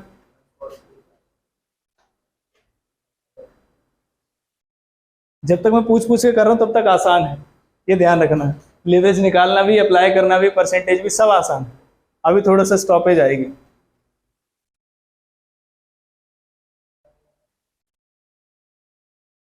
आया? पहले तो फाइनेंशियल लेवरेज का फॉर्मूला चाहिए, उसके लिए ये पता होना चाहिए कि ऊपर से नीचे जाएंगे, नीचे से ऊपर। ऊपर से नीचे आएंगे। ऊपर से नीचे आएंगे। अब सेल से कंट्रीब्यूशन पे आएंगे, कंट्रीब्यूशन से ईवीआईटी या ईवीआईटी से ईबीटी। 7.5। देखिए आंसर अलग आया। हिमांशु जी आपका देखो 7.5 आ रहा है। 681.8। तो ये मैं आपको ये बात सिखाना चाहता हूँ इससे, सुनो जरा ध्यान से। ये बात मैं ये, हाँ जी 6 आ गया, वेरी गुड। कहीं ना कहीं तो 6 आ रहा था बार बार क्वेश्चन में, वही आ गया। आज सुनो सुनो सुनो, काम की बात सुनो। ये कौन सी सिनेरियो है मैं ये समझाता हूँ। जब मैं स्कूल में जाता था तो मैं प्रेयर में ऐसे खड़ा होता था पीछे, तो उस टाइम बोलना बड़ा आसान था। जब अकेले खड़े हो तो जब ड्यूटी लग गई ना कि अब आपको भीड़ से उस साइड जाना है, तो मैं भूल ही गया कि हम गाते क्या थे डेली। जब तक तो इतना आसान लगता था कि मतलब मजा ही आता था, धुन से धुन मिलानी है। लेकिन जब वर्डिंग आगे आगे बोलने की बारी आई तो बड़ी टेंशन आ गई। सेम केस यहाँ पर है। पहले वाला केस था जिसमें निकालना क्या था, फाइनेंशियल लिवरेज। और फाइनेंशियल लिवरेज का फॉर्मूला क्या था, दो फॉर्मूले थे कंप्यूटेशन वाले, कंट्रीब्यूशन से ईवीआईटी आना या ईबीआईटी से ईबीटी। ईवीआईटी से ईबीटी आने वाला फॉर्मूला था, क्योंकि ये सेकंड वाला था और ऊपर से नीचे ही आते थे। तो फॉर्मूला क्या हुआ, ईवीआईटी ईबीटी। अब ये है क्या, ये तो क्वेश्चन ने दिया हुआ है 40,000 ऊपर और नीचे 32,000। तो ये कितना आया 1.25। अब क्वेश्चन ने कहा कि अब डिग्री ऑफ फाइनेंशियल लिवरेज के दूसरे वाला फॉर्मूला लगाइए। अब बताओ दूसरे वाला फॉर्मूला, इसको उल्टा कर दो, इसका उल्टा कर दो। Percentage change in percentage change in EBIT. ये कितना आया 1.25। ईबीटी में दिया हुआ है या ईबीआईटी में दिया हुआ है, कितने परसेंट? 6%। तो आंसर भी 6% आ गया। वाह, अच्छा आया कहाँ से? अरे ये तो आप बनाने वाला तो चला गया, आप क्या पूछ सकते हैं। चलो मल्टीप्लाई करके बताओ कितने percent. 7.5। Percentage change in EBIT is equal to 7.5 percentage. ये इंक्रीज हो रहा था डिक्रीज हो रहा था? इंक्रीज हो रहा था। इसीलिए जो ईबीआईटी है, hence new EBIT EBT, EBIT में तो हमें दिया ही हुआ है। न्यू ईबीटी कितना होगा, पहले ईबीटी कितना था 32,000, वो कितने से बढ़ जाएगा 7.5% से बढ़ाओ तो 34,400। ये चैप्टर का यूज आपको ये समझ में आना चाहिए कि आपको बिना नई इनकम स्टेटमेंट बनाए कि सेल्स वही छोड़ दो, वेरिएबल कॉस्ट वही छोड़ दो, ये सब चीजें चेंज होंगी तब भी आंसर आ जाएगा। ये बिना न्यू इनकम स्टेटमेंट बनाया भी आंसर बता सकते। क्या ये बात समझ? ऐसा कोई भी कंसेप्ट कहाँ नहीं था, कॉस्टिंग में नहीं था ऐसा कोई भी कंसेप्ट कि पूरी कॉस्ट शीट में ये बता दे कि अगर फैक्ट्री ओवरहेड्स इतने से बढ़ रहे हैं तो बताओ ये कितने से बढ़ेंगे। वो पूरा करना पड़ता था, बैलेंसिंग फिगर से निकालना पड़ता था। फाइनेंस के इनकम स्टेटमेंट की एक खास बात है जो कि लिवरेज चैप्टर, कोई चैप्टर हम पढ़ रहे हैं वो पता होना चाहिए फाइनेंस में खासकर कि क्यों पढ़ रहे हैं, इसका मतलब क्या है। कॉस्टिंग में तो चैप्टर है, सिलेबस में है, ऐसे निकाला जाता है, ऐसे ही पढ़ना पड़ेगा। बट फाइनेंस में हर एक क्वेश्चन है कि क्यों पढ़ रहे हैं, इसका क्या काम आएगा, तो आपको पता चलेगा। जो भी इनकम स्टेटमेंट है उसको कोई, अब आपसे कोई भी पर्सन ये पूछ सकता है कि बताओ इसमें चेंज बताना है। अब आप ईपीएस में भी चेंज बता सकते हो। कैसे? जहां पर मैंने ईबीटी लिखा हुआ है वहां पर आप क्या लिख देंगे, ईपीएस। तो अगर कोई व्यक्ति आपसे पूछे कि ईपीएस का ईबीआईटी पे क्या चेंज पड़ेगा, तो सेम आंसर होगा आपका कि अगर मेरा ईबीआईटी कितने परसेंट से बढ़ेगा, 1% से। आंसर क्या निकला है आपका 1.25। इसका मतलब अगर ईबीआईटी 1% से बढ़ेगा तो मेरा जो ईपीएस है वो 1.25% से बढ़ जाएगा। कौन सा सेकंड वाले में? अच्छा मैं यही देख रहा था तुम बताओगे या नहीं। ऊपर से नीचे उतारा है बस। यही बात समझ आ गई? पक्का? ठीक। तो क्या सेकंड वाला अब आप बता सकते हैं?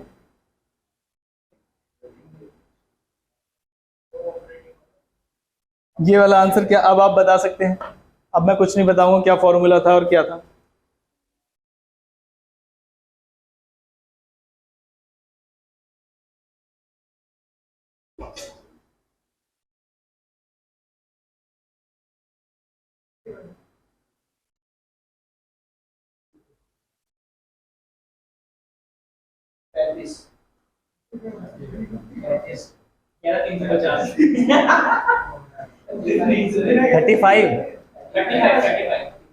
थर्टी फाइव परसेंट मतलब आंसर बता रहे हैं आप। आपका भी सेम आ रहा है हिमांशु जी।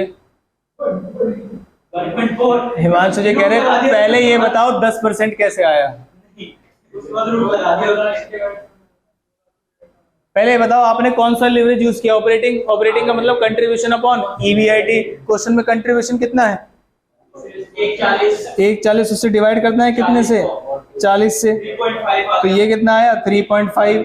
अब 3.5 में नीचे वाले में हम चेंज दिया हुआ है या ऊपर वाले में, नीचे वाले में, तो ऊपर जाके मल्टीप्लाई जाएगा 35%। सिंपल। चलो जब आपको ये आ गया है तो फिर लास्ट और बता दीजिए।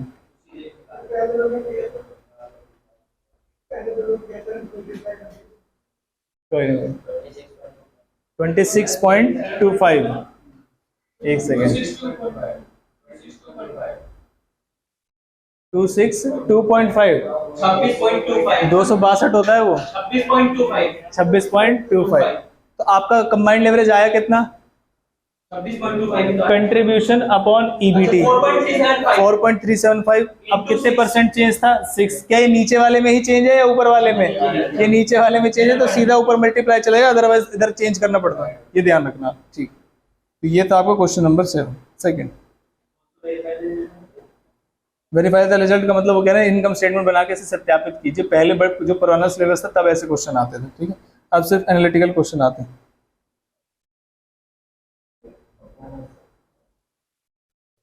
चलिए क्वेश्चन नंबर 3 है। देखो अब आपको कंसेप्ट समझ में आ गया है तो ऐसे क्वेश्चन एग्जाम में एक्सपेक्ट ना करें, क्योंकि ये कंसेप्ट समझ में है, यूज अब है, पढ़ो। अब firm has a sales of कितना 10 लाख। अपनी इनकम स्टेटमेंट रफ में बनाते रहने चाहिए, क्योंकि कब काम आ जाए कुछ पता नहीं। तो मैंने कहा मैं यहाँ पर बनाते रहा, मैं यहीं पर बना रहा हूँ। सेल्स लिख दी मैंने कितने की 10 लाख। यहाँ पर नहीं, मजा नहीं आएगा यहाँ पर। चलो आप लिखते रहना, सेल्स कितनी आ गई 10 लाख, वेरिएबल कॉस्ट कितनी 7 लाख, फिक्स कॉस्ट कितनी 2 लाख। तो क्या क्या आ गया, कंट्रीब्यूशन आ गया, ईबीआईटी तक पहुंच गए, लिखा आपने 1 लाख तक, ठीक है। डेट कितने का है 5 लाख का, 10% रेट ऑफ इंटरेस्ट है, तो 50,000 माइनस हो जाएगा तो कितना आ जाएगा 0.5 ले 50,000। अच्छा। क्वेश्चन पूछ क्या रहा है, देखो what are the operating leverage, financial leverage and combined leverages. क्या ये कंप्यूट हो सकता है, क्योंकि कहां तक पहुंच गए हो आप ईबीटी तक पहुंच गए, तो आ सकते हैं तीनों लिवरेज। अच्छा ये बात नहीं थी। If the firm wants to double its earning before interest and tax, how much rise in sales would be needed. पहले देखो कौन कौन से वेरिएबल में चेंज पूछा है, ईबीआईटी में और किसमें सेल्स में। तो इसका मतलब क्या है, कौन सा फॉर्मूला लगेगा ऑपरेटिंग। अब क्या आंसर आएगा ये खुद बताएंगे आप, तब मैं बताऊंगा। खाली ऑपरेटिंग लेवरेज निकालो और इसका आंसर बताओ, क्योंकि क्वेश्चन में ये नहीं दिया कि कितने परसेंट चेंज हो रहा है, वो आपको दिमाग लगाना पड़ेगा। डबल हो रहा मतलब 200%। बस वही अभी बताऊंगा, पहले कर लो। अगर 300%। 300%, ठीक है, निकालो। पहले लेवरेज निकालो ऑपरेटिंग और फिर इसे यूज करके दिखा। हाँ, तीन दोनों में से कोई एक आंसर तो है। 16 के 300 200 के 600। ऑपरेटिंग लेवरेज आ गया, कितना है ऑपरेटिंग लेवरेज 3। आपका आया 3 आया, आपका आंसर क्या आ रहा है 300।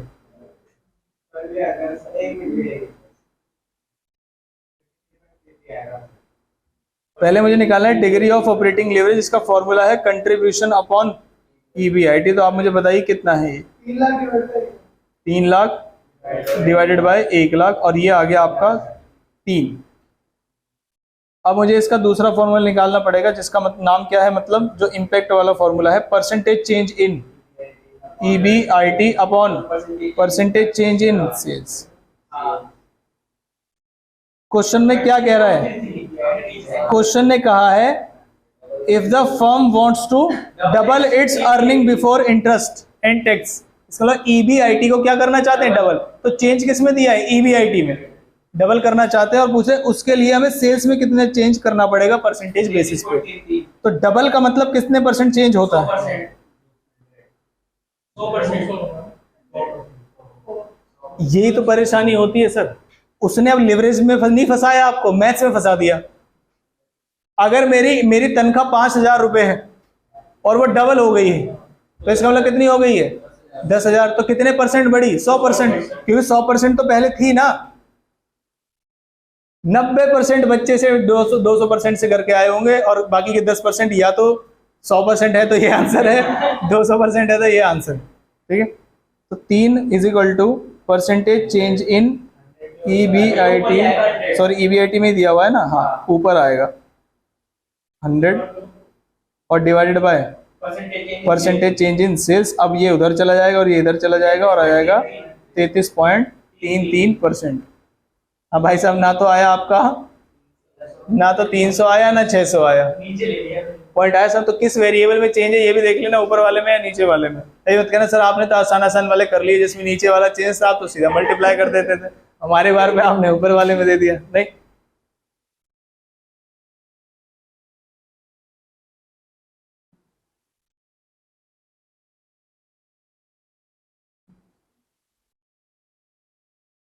क्वेश्चन पढ़ना है आपको, क्वेश्चन नंबर 6, और सिर्फ 4th वाले पॉइंट का आंसर निकालना है बस।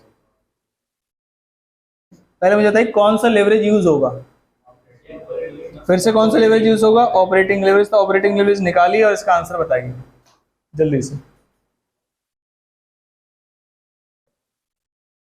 ये कॉपी साथ में रख लो क्लास के नोटों, क्लास के नाम से, क्योंकि आधा काम आप ही करेंगे, मैंने करा था क्लास में क्वेश्चन, बच्चे ही करते खुद ही।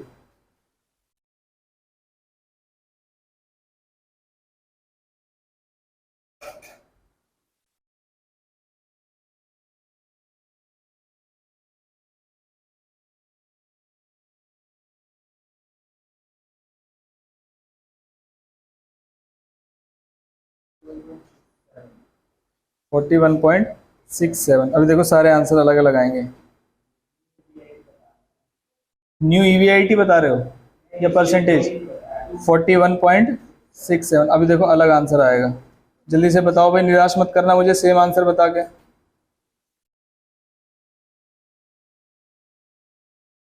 41.66 हम लोग ये 2 बच्चों का यही आंसर, 3 बच्चों का यही आंसर है, 4।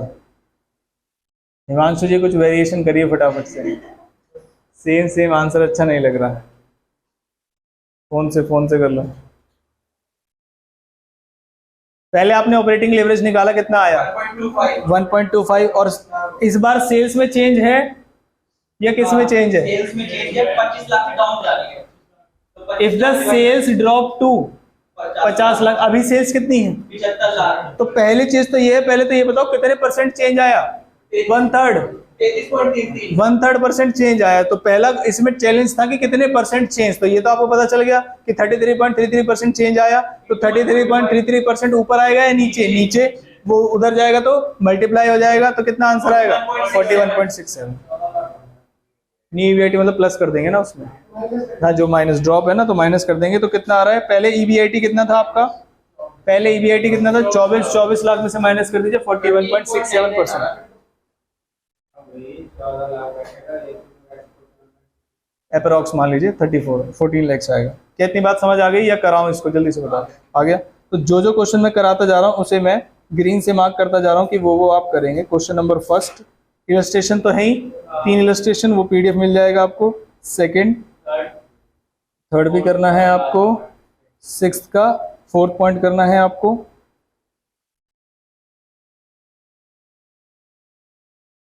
क्या एक अच्छा क्वेश्चन देख दें?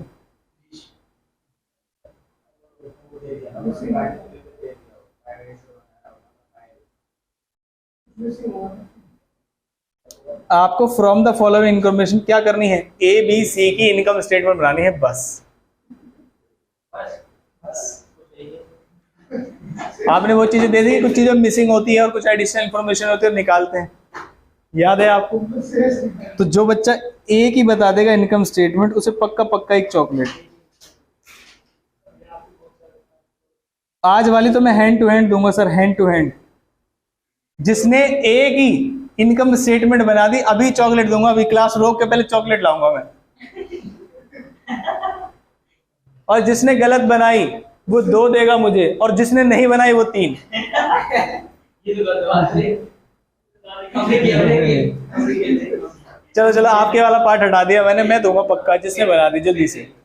लेकिन टाइम आपके पास सिर्फ 5 मिनट है, क्योंकि मुझे इसके बाद क्वेश्चन कराना है। अभी 11:20 हो रहे, 11:25 तक आपको सॉल्व कर देना है। क्या कह रहे हैं? ये कुछ एक आंसर नहीं। ये ऊपर से नीचे तक इंफॉर्मेशन ही तो है ये।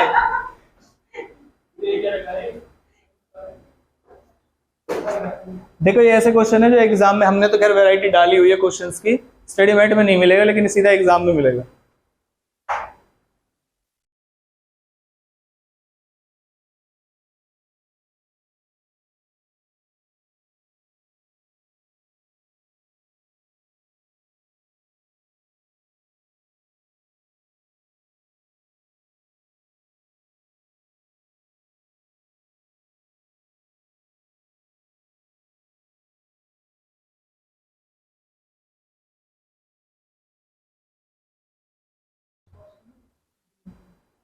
नहीं, अरे डिस्कस नहीं करना भाई, चॉकलेट शेयर करोगे क्या या मिल के दोगे मुझे?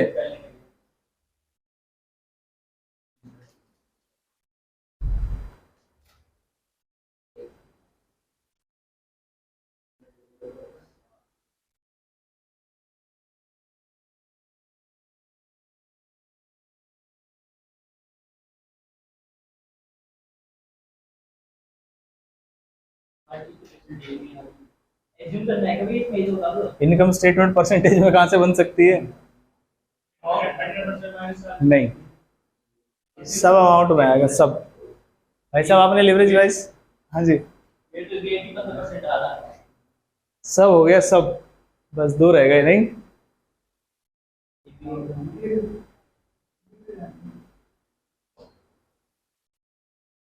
क्या मैं करा दूं? नहीं भैया एग्जाम में नहीं।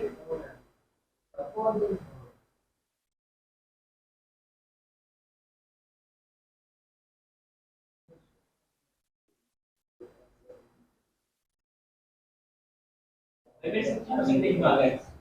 कितनी टाइप का पड़ता है? तुम्हें चॉकलेट भी परसेंटेज में मिलेगी। अब अमाउंट एज्यूम करना है इसलिए समझ में नहीं आ रहा क्वेश्चन का 60%।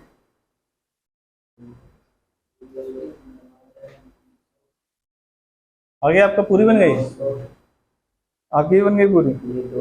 ईबीटी तक निकालना है बस आपको, बस ठीक है। चलो एक तो बची, एक चॉकलेट तो बची कम से कम। चलो चलो सुनो सुनो सुनो, क्वेश्चन नंबर कौन सा है? Question number 8।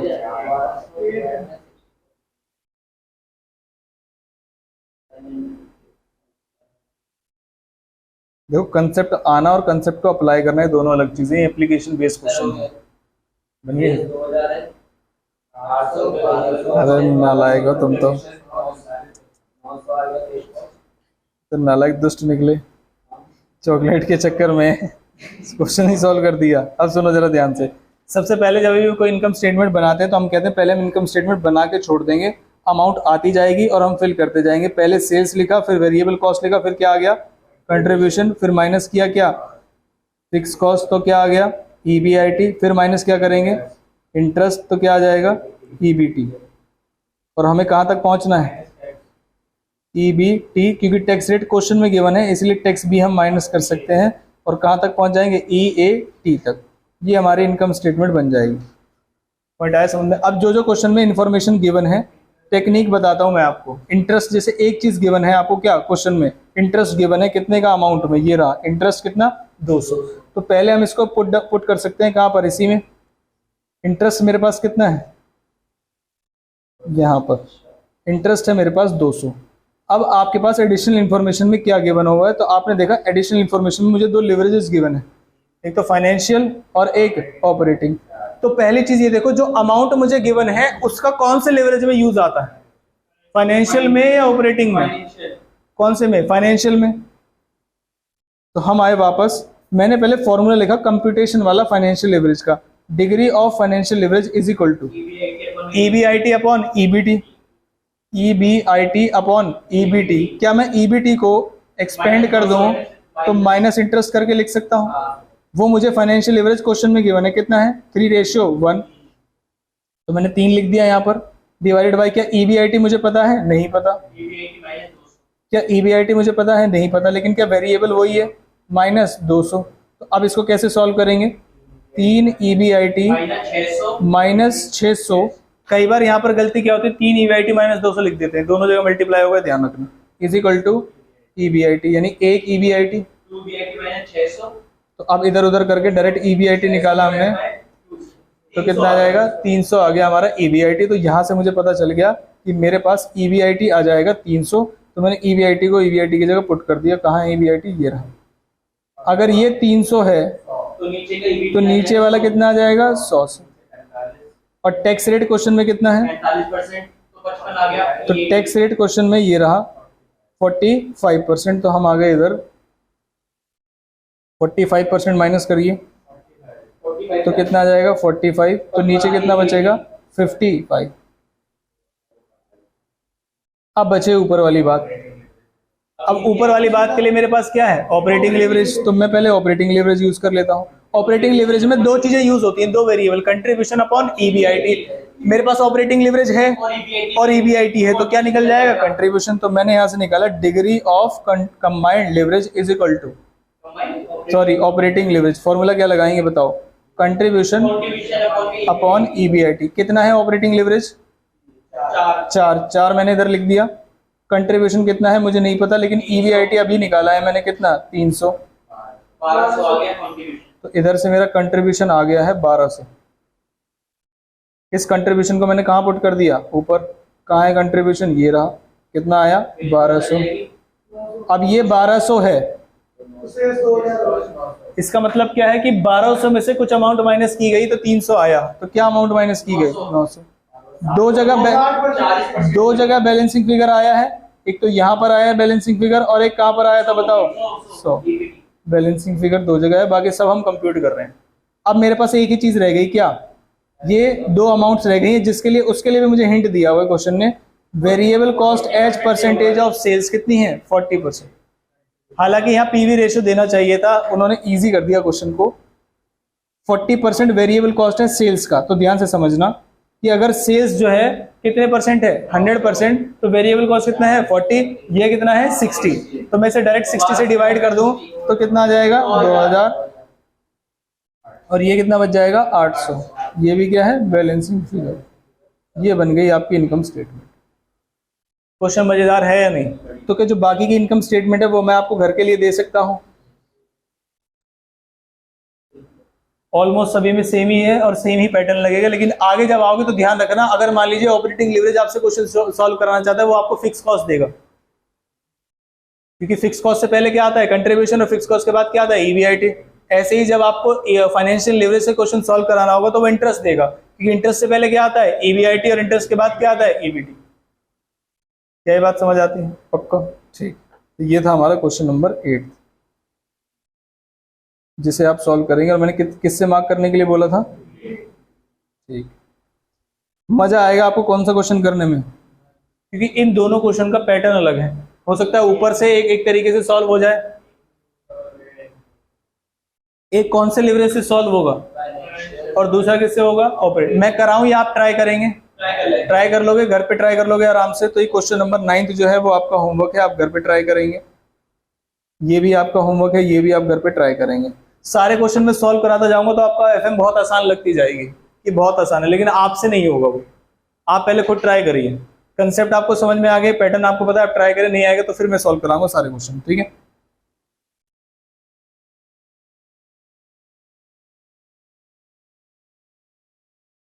आज का आखिरी क्वेश्चन, अगर आपने सही सॉल्व कर दिया तो ये आज का आखिरी क्वेश्चन होगा। क्वेश्चन आप पढ़िए आराम से। ब्रेक इवन आ गया है, मतलब कॉस्टिंग की इंफॉर्मेशन इसमें यूज होगी।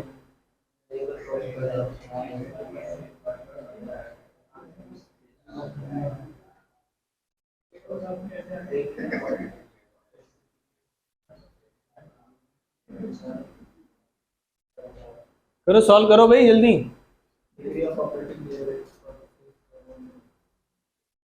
दो लेवल पे निकालना है आपको ऑपरेटिंग लेवरेज, एक 2500 के लेवल पे, एक 3000। आप एक पे निकाल दो 2500 पे, दो पे मत निकालो, खाली 2500 के लेवल पे निकाल दीजिए।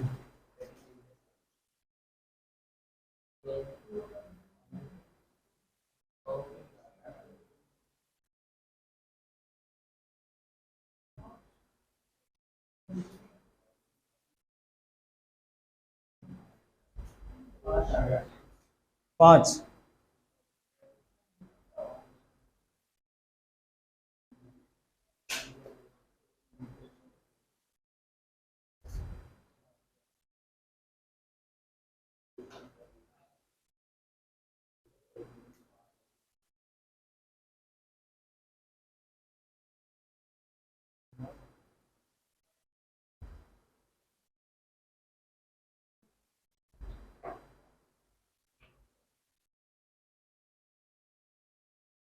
देखो जो पिछला वाला पूरा बैच था ना हमारा, उस पूरे बैच में बस एक ही बच्चा ऐसा था जिसकी एफएम में एग्जामिशन नहीं थी, उसके भी 57, मतलब लोएस्ट जो मार्क्स थे एफएम में वो कितने थे 57।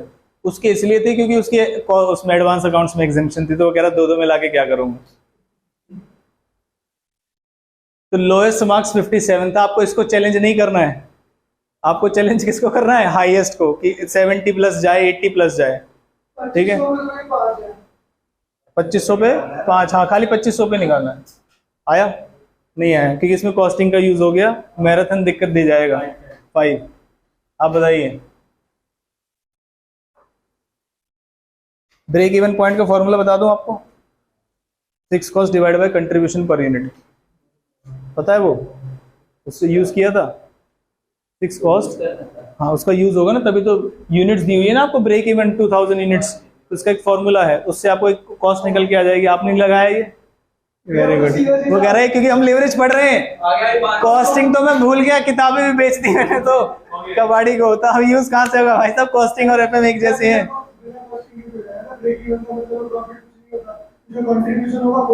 ये देखो ये भी कॉमन सेंस है, और ये बताया आपने कॉस्टिंग नहीं कि ब्रेक इवन का मतलब क्या होता है, कह रहा बिना कॉस्टिंग के भी यूज हो जाएगा, बताया किसने, फॉर्मूले के बिना भी यूज हो जाएगा। ठीक करा दो इसको, देखो कैसे सॉल्व करना था बताओ, कपिल जी बताएंगे कैसे सॉल्व करना था इसको। सबसे पहले क्या करना था बताओ,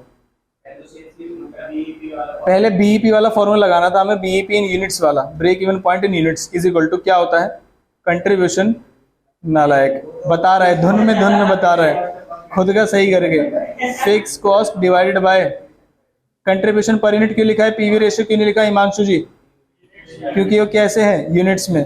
क्वेश्चन में फिक्स कॉस्ट मेरे पास गिवन है क्या, नहीं, लेकिन मुझे क्या पता है 2000 break even point, fix cost पता है क्या मुझे, फिक्स कॉस्ट मैंने कहा फिक्स कॉस्ट पता है क्या मुझे, कह रहा 5। तो इससे फिक्स कॉस्ट कितनी आ गई 10,000। क्या फिक्स कॉस्ट आने के बाद आप इस क्वेश्चन को सॉल्व कर सकते हैं, ऑपरेटिंग लिवरेज ही पूछा है आपसे, और क्वेश्चन में क्या क्या गिवन है आपको, सेलिंग प्राइस है, वेरिएबल कॉस्ट है, इससे ज्यादा और कुछ नहीं चाहिए। जैसे सेलिंग प्राइस है आपके पास, मैंने कहा था 2500 यूनिट्स पे निकालना है, तो सेल्स लिखी आपने। जब भी एग्जाम में क्वेश्चन करें तो बार बार ना लिखें, ध्यान रखें, यहाँ पर लिखें, यहाँ पर एट 2500 यूनिट्स। कई बच्चे क्या करते हैं दोबारा लिखना शुरू कर देते हैं सारी चीजें, और एट 3000 यूनिट्स एक ही बार ऊपर लिखिए, सेल्स वगैरह बार बार दोबारा नहीं लिखते हैं।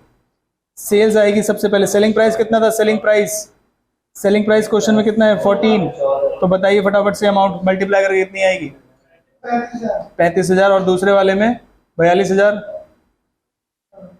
माइनस करेंगे इसमें से वेरिएबल कॉस्ट कितनी है 9 रुपए, तो बताइए 9 से मल्टीप्लाई करके 2500 का 22,500 वेरिएबल कॉस्ट हो गई, और यहाँ पर 27,000 हो गई। इससे मुझे क्या पता चल गया, कंट्रीब्यूशन कितना है, कंट्रीब्यूशन पहले वाले में 12,500 और दूसरे वाले में 15,000। फिर मुझे माइनस करना है फिक्स कॉस्ट जो कि कितनी आई थी 10,000, लेकिन 10,000 कौन से लेवल पे है ये कैसे पता चलेगा, फिक्स कॉस्ट हर जगह पर, फिक्स का मतलब ही क्या होता है, फिक्स हर जगह यही सेम रहेगी। ये कितना आ जाएगा, EBIT इज इक्वल टू 2500 और 5,000। इससे क्या निकल के आ जाएगा, उल्टा चलें या सीधा चलें, सीधा चलना पड़ेगा, और ऑपरेटिंग लेवरेज आ जाएगा, कितना आएगा 5 और 3। क्या क्वेश्चन समझ आया। तो जो स्टडी मेट में आपको ऐसे क्वेश्चन बहुत कम मिलेंगे, लेकिन इसमें कुछ नया कंसेप्ट यूज नहीं हो रहा, तो एग्जाम में ऐसे क्वेश्चन आने की उम्मीद हम कर सकते हैं। कोई भी कंसेप्ट नया यूज नहीं हो रहा इसके अंदर। 2000 पे भी मतलब 9 प्रॉफिट का लॉस हो गया, और 2500 इंटू बोला तो मतलब 5 यूनिट सेल्स की एक्चुअल प्रॉफिट वाली 500 इंटू, वेरी गुड, बस ऐसे ही नहीं करना है। पैसे तो सही है ना, नहीं है सही, ऐसे करना है बस फॉर्मूला लगा के,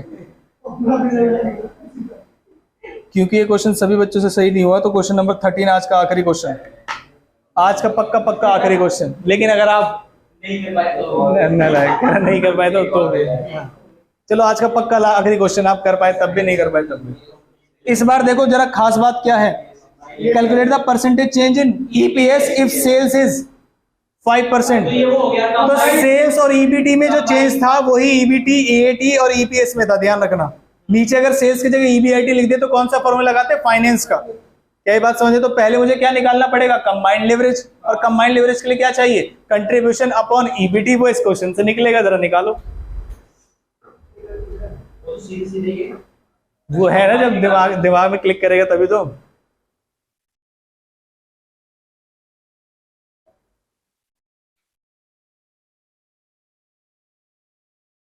क्या मैं सॉल्व करा दूं?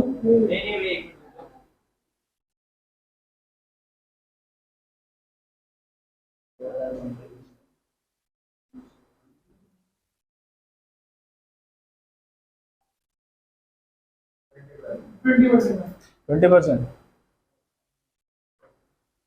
कितना आया? नहीं आया। देखो कंबाइंड लेवरेज का पहले फॉर्मूला बताओ मुझे, कंबाइंड लेवरेज का खाली फॉर्मूला। कंबाइंड लेवरेज निकालेगा कंट्रीब्यूशन अपॉन ईबी, तो degree of combined leverage is equal to contribution upon EBT. अब क्वेश्चन में मुझे इनमें से कौन सी चीज पता है, जरा ये बताओ। ईबीटी पता है मुझे कितने की? 500 की, लेकिन मुझे कंट्रीब्यूशन नहीं पता। लेकिन कंट्रीब्यूशन का मतलब क्या है? मतलब कंट्रीब्यूशन माइनस फिक्स कॉस्ट करते हैं तो ईबीआईटी आता है।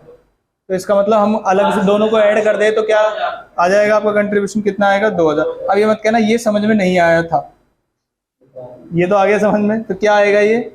4 का मतलब क्या है? अब मुझे कंबाइंड लेवरेज का फॉर्मूला लगाना है, डिग्री ऑफ कंबाइंड लेवरेज, और फॉर्मूले में वही चीज दिखाऊंगा जो क्वेश्चन ने पूछी थी। क्या? Percentage change in EPS upon percentage change in sales, जिसमें से मुझे किस चीज में चेंज दिया हुआ था? सेल्स में कितने परसेंट चेंज दिया है मुझे? 5% दिया है, और पूछा किस में है? ईपीएस में पूछा है। तो ये कितना जाएगा? 20%। अप्लाइंग द फॉर्मूला, आंसर आया परसेंटेज चेंज इन ईपीएस 20%। क्या न्यू ईपीएस बता सकता हूं मैं? नहीं, क्योंकि ओल्ड ईपीएस की इंफॉर्मेशन नहीं है, इसलिए बस परसेंटेज चेंज इन ईपीएस पे लाके क्वेश्चन को छोड़ दें। क्या ये बात समझ आ गई? तो अब आपको करना क्या है, घर पे जाके ये सुन लीजिए, आपको ये वाली पीडीएफ मिलेगी। पहले तो आप फॉर्मूले लिखेंगे, एक इनकम स्टेटमेंट बनाएंगे, लाइन वाइन नहीं करेंगे, नॉर्मल एक इनकम स्टेटमेंट बनाएंगे और यहाँ पर इनको क्रॉस करके दिखा देंगे। ये इनकम स्टेटमेंट का फॉर्मेट हो गया। उसके बाद आप क्या करेंगे? लिवरेजेस के बारे में लिखेंगे कि कितने टाइप के लिवरेजेस हैं? 3। पहला ऑपरेटिंग, दूसरा फाइनेंशियल, और तीसरा कंबाइंड। ऑपरेटिंग का जो रीजन है वो है फिक्स कॉस्ट। ध्यान से सुनना, अगर अभी भी रटे नहीं है तो मैं रटवा देता हूँ 1 सेकंड के अंदर। ऑपरेटिंग लिवरेज होता है फिक्स कॉस्ट की वजह से, फाइनेंशियल लिवरेज होता है इंटरेस्ट की वजह से। तो इसमें जाना उससे पहले और उससे बाद में। जैसे मैंने बोला ऑपरेटिंग लिवरेज किसकी वजह से होता है? Fix cost. तो कहाँ है फिक्स कॉस्ट? ये रही, उससे पहले और उससे बाद में, यानी कंट्रीब्यूशन अपॉन ईबीआईटी। फिर फाइनेंस किसकी वजह से होता है? इंटरेस्ट। तो इंटरेस्ट से पहले ईबीआईटी, इंटरेस्ट के बाद ईबीआईटी। पॉइंट आया समझ में? बाकी मैंने आपको परसेंटेज वाले कंसेप्ट से समझाया कि वो कैसे यूज होता है। ठीक है, ये करेंगे आप। इलस्ट्रेशन नंबर सारी पहले देखेंगे किस किस पे टिक लगी है, वो सॉल्व करेंगे। फिर बुक के अंदर जो ग्रीन से मार्क्ड है बस वो करना है। आगे बात समझ में? चलो ठीक है, धन्यवाद। उसे स्टॉप कर देना।